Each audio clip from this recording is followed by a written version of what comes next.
Hi everyone, आप सबका welcome है हमारे यूट्यूब चैनल पे। आज के इस सेशन में मैं आपको पैसिव वॉइस की जो सीरीज़ इसके पहले के वीडियो में दे चुका हूँ, उसी की ये अगली कड़ी है।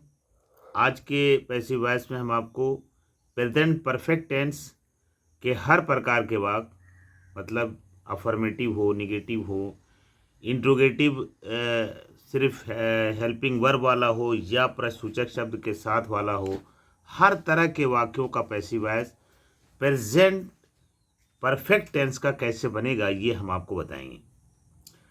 बच्चों, आप जानते हैं कि पैसिव वॉइस में एक्टिव वॉइस का सब्जेक्ट जो है वो पैसिव वॉइस में ऑब्जेक्ट हो जाता है, और जो एक्टिव वॉइस का ऑब्जेक्ट होता है वो पैसिव वॉइस में सब्जेक्ट हो जाता है।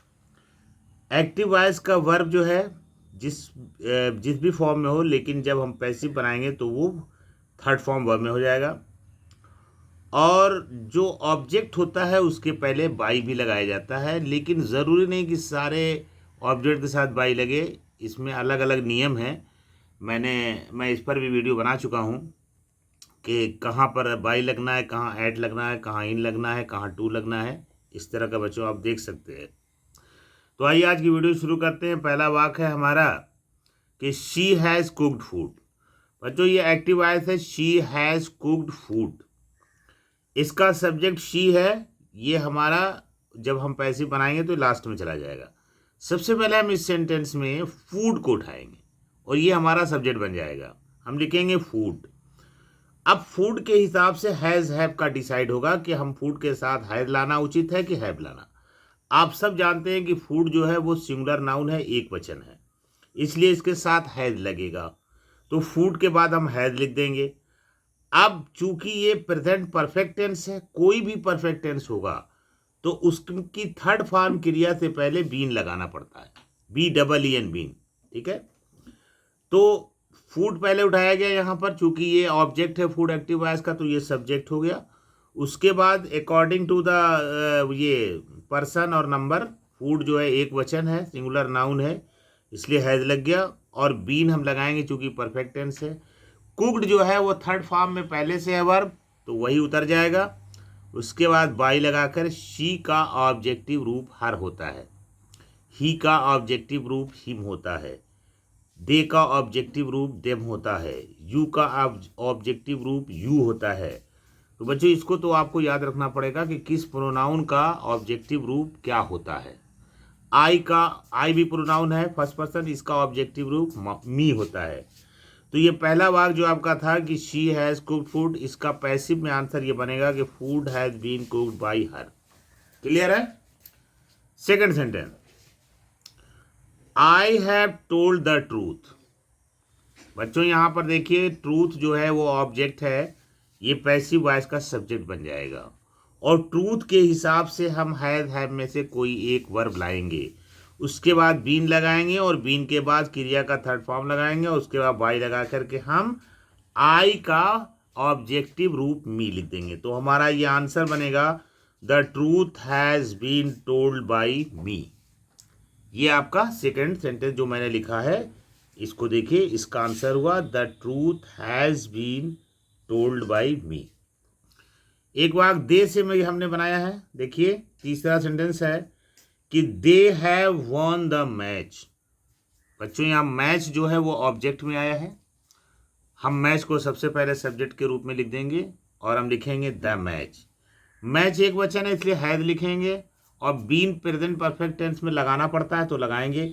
तो हमारा सेंटेंस यहाँ तक ये हो जाएगा द मैच हैज़ बीन, और वॉन थर्ड फॉर्म में पहले से है इसलिए उसी को लिख देंगे। तो हो जाएगा the match has been won by them. They का जो ऑब्जेक्टिव रूप है वो देम हो जाता है। ठीक है, ये हो गया। ये तो रहा अफर्मेटिव वाक्य। अब आइए देखते हैं निगेटिव वाक्य में हम कहाँ कैसे नॉट लगाएंगे। बहुत आसान है। पहला वाक्य है आपका Ravi has not done work.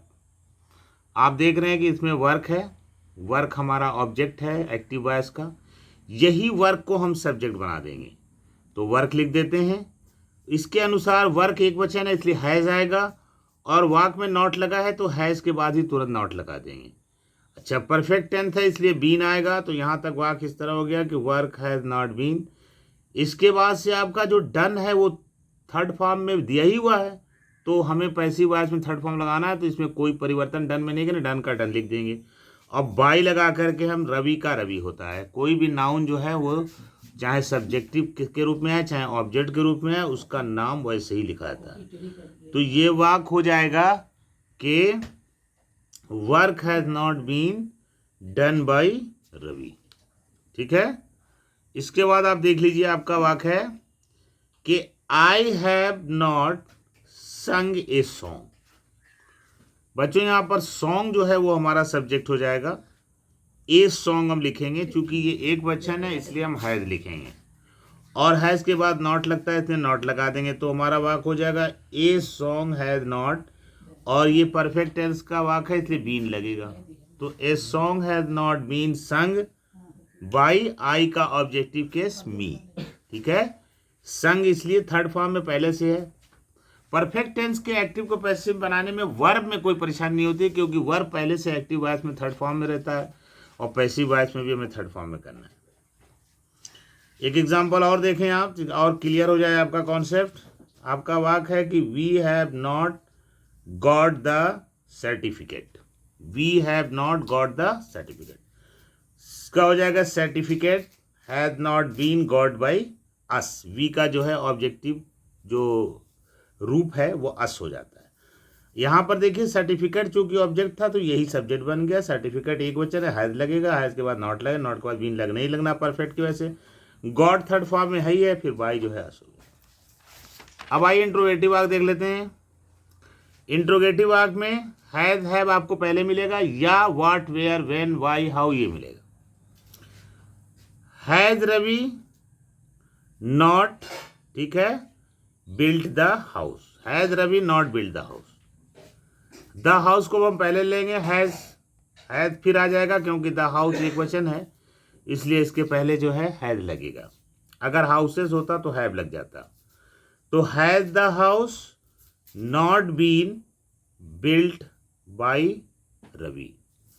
आप देख लीजिए, has the house not been built by Ravi.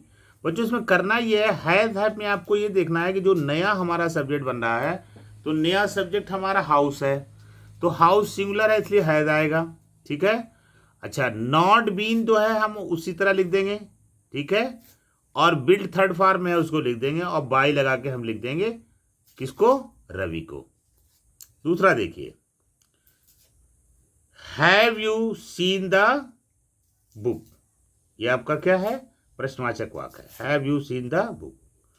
अब देखिए, द बुक जो है एक वचन है इसलिए हम यहाँ पे हैव नहीं लगाएंगे, हैज लगाएंगे।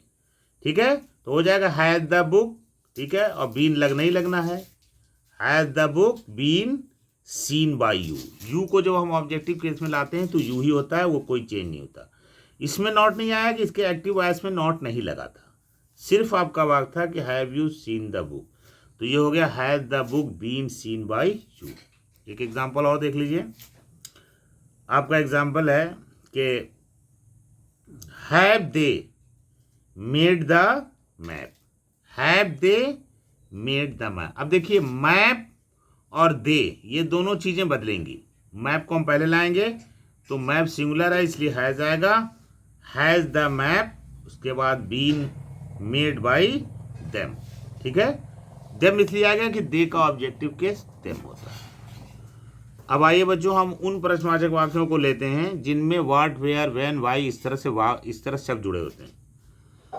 एग्जाम्पल है कि वाई हैव, ठीक है,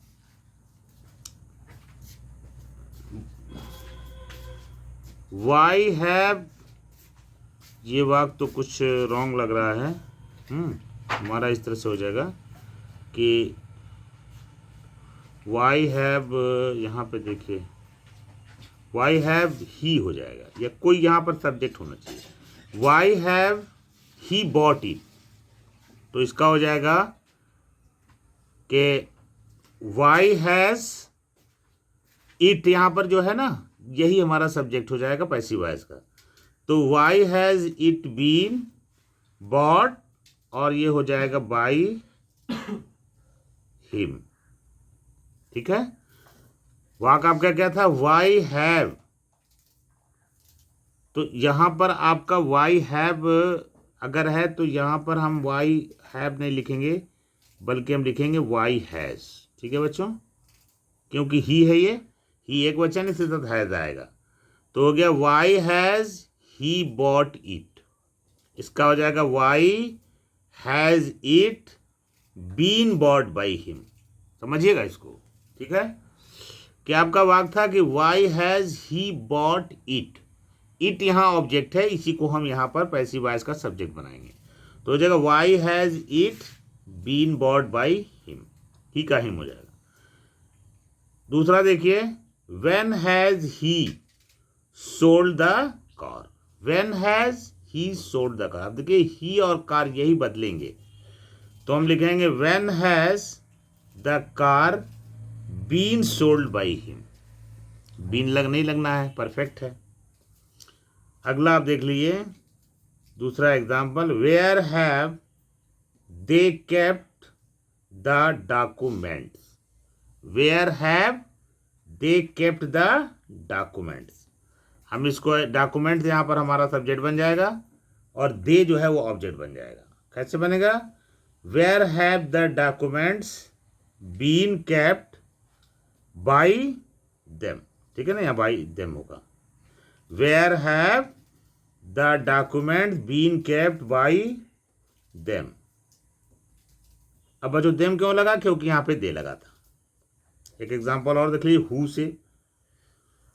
who has sold the car. Who से है, हु जब रहे तो पहले बाई हुम लिख देंगे। By whom has the car been sold. By whom has the car been sold. एक एग्जांपल आप और देख लीजिए, आपका है कि who has painted the house. तो हु की जगह पर बाई हुम हो जाएगा। By whom has the house been painted. बच्चों आज की वीडियो में बस यहीं तक।